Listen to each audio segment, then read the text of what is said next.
ये एपिसोड भी स्टार्ट होता है बिल्कुल उसी सीन से जहाँ पर हम देखते हैं कि वॉरियर फ्रॉस्ट एल्डर मू हेंडरसन को रोकने के लिए उनका पीछा कर रहे थे और साथ ही साथ उन पर अटैक कर रहे थे। वॉरियर फ्रॉस्ट को अपने ऊपर अटैक करता हुआ देखकर एल्डर मू हेंडरसन नहीं रुकते और वो अपनी पंचिस को यूज करते हुए वॉरियर फ्रॉस्ट के सभी अटैक्स को डिस्ट्रॉय करते हुए आगे बढ़ते रहते हैं। तो ये देखकर वॉरियर फ्रॉस्ट काफी ज्यादा स्पीड के साथ एल्डर मू हेंडरसन के पास आ जाते हैं और उन पर डायरेक्ट अटैक करने लगते हैं। एल्डर मू हेंडरसन भी इस मौके का फायदा उठाते हैं और जल्दी से वॉरियर फ्रॉस्ट को पकड़कर उन्हें चट्टानों के साथ घसीटने लगते हैं और फिर उन्हें दूर पटक देते हैं। पर हम देखते हैं कि वॉरियर फ्रॉस्ट यहाँ पर पीछे नहीं हटते और वो जल्दी से आगे बढ़ते हुए फिर से एल्डर मू हेंडरसन पर अटैक करने लगते हैं। पर अभी भी एल्डर मू हेंडरसन वॉरियर फ्रॉस्ट से काफी ज्यादा पावरफुल थे, इसलिए वो वॉरियर फ्रॉस्ट को एक जोरदार पंच मारकर उन्हें नीचे जमीन पर गिरा देते हैं और फिर वहां से जाने लगते हैं। तो ये देखकर वॉरियर फ्रॉस्ट भी जल्दी से अपना आर्मर पहन लेते हैं और फिर से एल्डर मू हेंडरसन का पीछा करने लगते हैं और फिर कहते हैं हमारे दरमियान ये फाइट अभी तक खत्म नहीं हुई। एल्डर मू हेंडरसन वॉरियर फ्रॉस्ट को अपनी तरफ आता हुआ देखकर जल्दी से अपनी आइस लेजर कैनन को यूज करते हैं और अपने आसपास की चट्टानों को फ्रीज कर वॉरियर फ्रॉस्ट के ऊपर गिराने लगते हैं। पर यहाँ पर वॉरियर फ्रॉस्ट की स्पीड भी काफी ज्यादा थी, इसलिए वो उन सभी चट्टानों को डॉज करते हुए एल्डर मू हेंडरसन के साथ फाइट करने लगते हैं और यहाँ पर इन दोनों के दरमियान कॉम्बैट फाइट होने लगती है। और दोस्तों हमें तो मालूम ही है कि एल्डर मू हेंडरसन कॉम्बैट फाइट में काफी ज्यादा अच्छे हैं, तो इसलिए यहाँ पर एल्डर मू हेंडरसन वॉरियर फ्रॉस्ट को कॉम्बैट फाइट में हरा देते हैं और उन्हें एक जोरदार पंच मारकर नीचे जमीन पर गिरा देते हैं और फिर अपनी आइस पावर को यूज करते हुए उन पर काफी ज्यादा चट्टाने गिराकर वहां से चले जाते हैं। यानी कि दोस्तों यहाँ पर एल्डर मू हेंडरसन ने वॉरियर फ्रॉस्ट को काफी बुरी तरह से हरा दिया है।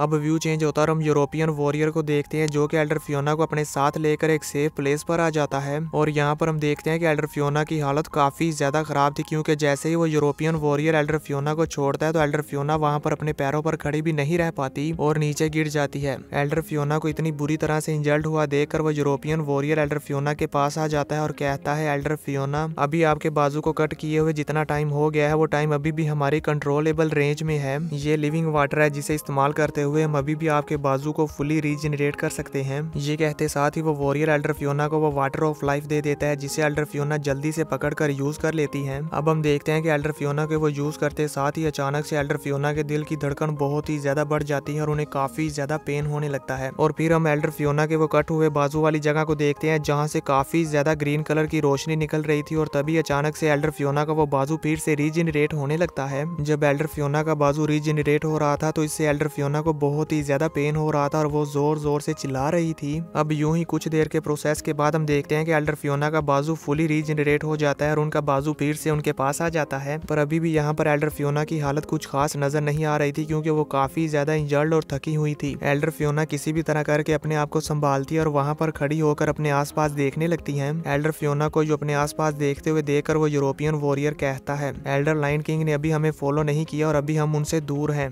ये सुनकर एल्डर फियोना थोड़ी सी रिलैक्स हो जाती है और कहती हैं जल्दी करो और जाकर फोर्थ एल्डर को ढूंढो। ये कहते साथ ही एल्डर फियोना और वो यूरोपियन वॉरियर वहां से एल्डर ये साइड को ढूंढने के लिए चले जाते हैं। तभी व्यू चेंज होता है और हम एल्डर याओराओ और वॉरियर बीस्ट को देखते हैं जो कि वॉरियर फ्रॉस्ट के साथ बात कर रहे थे। वॉरियर फ्रॉस्ट की बात को सुनकर एल्डर याओराओ थोड़ी सी परेशान हो जाती है और फिर वॉरियर बीस्ट से कहती है वॉरियर फ्रॉस्ट ने मुझे बताया है कि मू हेंडरसन उनके हाथों से वो वुड क्रिस्टल लेने में कामयाब हो गए हैं और अब वो उन्हें हराने के बाद जल्दी से लू ऑफ फैंग की तरफ बढ़ रहे हैं। एल्डर याओराओ की ये बात सुनकर वॉरियर बीस्ट कहते हैं कि मू हेंडरसन लू ऑफ फैंग की तरफ वो 3 वुड क्रिस्टल लेने के लिए जा रहा है, हमें अपनी स्पीड को और भी ज्यादा बढ़ाना होगा और जल्दी से लू ऑफ फैंग के पास पहुंचना होगा। और ये कहते साथ ही वॉरियर बीस्ट और एल्डर याओराओ अपनी स्पीड को काफी ज्यादा बढ़ा देते हैं और जल्दी से फैंग की तरफ जाने लगते हैं। व्यू चेंज होता है और हम एल्डर ये साइड को देखते हैं जो कि लू ऑफ फैंग पर अटैक करने के बाद उस चट्टान के सामने चले जाते हैं और वहां पर खड़े होकर कहते हैं लू ऑफ फैंग जल्दी से वो 3 वुड क्रिस्टल्स मुझे दे दो, ऐसा करने से हो सकता है कि मैं अभी भी तुम्हारी जान बख्श दूं। एल्डर ये साइड की ये बात सुनकर लू ऑफ फैंग कोई भी रिएक्शन नहीं देता और उसी चट्टान में बैठा रहता है। फैंग को इस तरह से शांत हुआ देखकर एल्डर ये साइड कहते हैं ये बच्चा मेरे माइंड अटैक को अवॉइड करने के लिए उन पत्थरों में इंटर होने वाला है ताकि ये मेरे माइंड अटैक से बच सके। अगर ऐसा है तो फिर मैं भी देखता हूँ कि ये मुझसे बचकर कैसे भागता है। और ये कहते साथ ही एल्डर ये साइड अपनी ब्रेन फील्ड को यूज करते हैं जिससे उन्हें लू ऑफ फैंग की लोकेशन के बारे में मालूम हो जाता है और वो यहाँ पर साफ साफ लू ऑफ फैंग को देख पा रहे थे कि वो चट्टानों के बीच से कितनी ज्यादा स्पीड के साथ वहां से भाग रहा है। फैंग को यूं पत्थरों के बीच से छुपकर भागते हुए देखकर एल्डर ये साइड कहते हैं तुम्हारे पास मेरे सामने छुपने की कोई भी जगह नहीं है। ये कहते साथ ही एल्डर ये साइड अपने सभी फ्लाइंग वेपन से उन चट्टानों पर अटैक करने लगते हैं जिन चट्टानों में से लू ऑफ फैंग बचकर भाग रहा था। तभी हम फैंग को देखते हैं जो कि एक टनल में से होता हुआ वहां से बचकर भाग रहा था। वो भाग ही रहा था कि तभी वहां पर एल्डर ये साइड के सभी फ्लाइंग वेपन आ जाते हैं और वो फैंग पर अटैक करने लगते हैं। ये देखकर फैंग बहुत ही मुश्किल से एल्डर ये साइड के उन सभी फ्लाइंग वेपन्स को डॉज कर रहा था। फैंग अभी अपने आप को एल्डर यी साइड के इन सभी फ्लाइंग वेपन्स के अटैक से बचा ही रहा था कि तभी अचानक से हम देखते हैं एल्डर यी साइड फिर से अपना माइंड अटैक यूज करते हैं और जैसे ही एल्डर यी साइड अपने इस अटैक को एक्टिवेट करते हैं तो हम देखते हैं कि टनल के अंदर ही फैंग के सर में काफी ज्यादा दर्द होने लगता है और फैंग को अपने आसपास की सिचुएशन के बारे में समझ नहीं आ रही थी। इसलिए यहाँ पर अपने आप को बचाने के लिए लुवो फैंग उन तीनों वुड क्रिस्टल्स को एल्डर यी साइड की तरफ थ्रो कर देता है, जिसे देखकर एल्डर यी साइड का ध्यान भी भटक जाता है और वो जल्दी से उन तीनों वुड क्रिस्टल्स को पकड़ने के लिए उनकी तरफ बढ़ने लगते हैं। तभी हम फैंग को देखते हैं जो उन चट्टानों में से बाहर आ जाता है और अपने कॉर्न ड्रिल अटैक को एक्टिवेट करते हुए एल्डर यी साइड की तरफ बढ़ने लगता है और कहता है तुम मेरे अटैक में फंस गए हो। अब हम देखते हैं कि एल्डर यी साइड जैसे ही उन तीनों वुड क्रिस्टल्स को पकड़ने ही वाले थे कि तभी उन तीनों वुड क्रिस्टल्स के पीछे से फैंग का कॉर्न ड्रिल अटैक निकलता है, जिसे देखकर एल्डर यी साइड भी एकदम से चौंक जाते हैं क्योंकि ये फैंग ने अचानक से हमला किया था। एल्डर यी साइड फैंग के इस अटैक को रोकने के लिए जल्दी से अपने सामने अपने फ्लाइंग वेपन्स की शील्ड बना लेते हैं और अपने आप को प्रोटेक्ट करते हैं। एल्डर यी साइड को कॉर्न ड्रिल अटैक को रोकने में बिजी हुआ देखकर फैंग स्पीड के साथ आगे बढ़ता है और उन तीनों वुड क्रिस्टल्स को पकड़ने ही वाला था कि तभी एल्डर यी साइड अपनी मेंटल पावर को यूज करते हुए उन तीनों वुड क्रिस्टल को वहां से हटा लेते हैं। ये देखकर जैसे ही फैंग पीछे की तरफ मुड़कर एल्डर यी साइड की तरफ देखता है तो एल्डर यी साइड ने अपना एबिस आई अटैक पहले से ही एक्टिवेट कर रखा था। अब जैसे ही फैंग एल्डर यी साइड की आंखों में देखता है तो वो फिर से वहां पर फ्रीज हो जाता है और अपने कॉन्शियस माइंड में पहुंच जाता है। यहाँ पर इस बार हम देखते हैं कि एल्डर यी साइड फैंग को उसकी पास्ट की मेमोरीज दिखा रहा था, जिन्हें देखकर फैंग शॉक हो जाता है और कहता है ये जगह। तभी फैंग को याद आता है कि जब वो मेंटल मास्टर्स के अटैक के बारे में पढ़ रहा था तो तब उसे वो एआई वाली गर्ल ने बताया था कि मेंटल मास्टर के 3 मेन अटैक मेथड्स होते हैं और ये किसी भी वॉरियर के हार्ट में घुसकर उसे अंदर से पेनिट्रेट करके मार सकते हैं और इससे उस वॉरियर को मालूम भी नहीं होगा कि उसके साथ क्या हो रहा है। कोई भी मेंटल मास्टर अपने इस अटैक को यूज करते हुए अपने एनिमी को साइलेंसली किल कर सकता है बिना उसके साथ फाइट किए। इन सब के बारे में सोचकर लुवो फैंग भी समझ जाता है कि अगर यी साइड मुझे कंट्रोल कर पा रहा है तो इसका मतलब कि यी साइड और मेरी मेंटल स्ट्रेंथ अभी एक दूसरे के साथ अटैच है और इसे मुझे यूं ही मेरी इन पास्ट की मेमोरीज में ट्रैप करके रखने के लिए लगातार मेरे कॉन्शियस माइंड में मेरी पास्ट की सारी मेमोरीज को भेजते रहना होगा। फैंग अभी यहाँ पर इस ट्रैप को डिस्ट्रॉय करके इसे बाहर निकलने के बारे में सोच ही रहा था कि तभी हम वहीं दूसरी तरफ एल्डर यी साइड को देखते हैं जो कि फैंग की हेवनली फॉरबिडन शटल के अटैक को कंट्रोल कर लेते हैं और उसे वहीं पर स्टॉप कर देते हैं और फिर उसकी हेवनली फॉरबिडन शटल को स्टॉप करने के बाद अपनी मेंटल पावर को यूज करते हुए इसे कंट्रोल कर लेते हैं। यानी कि वो यहाँ पर फैंग के वेपन को अब अपना वेपन बना लेते हैं और फिर उसे अपनी मेंटल पावर से यूज करते हुए फैंग पर अटैक कर देते हैं, जो अटैक सीधा फैंग के सर पर जाकर लगने ही वाला था।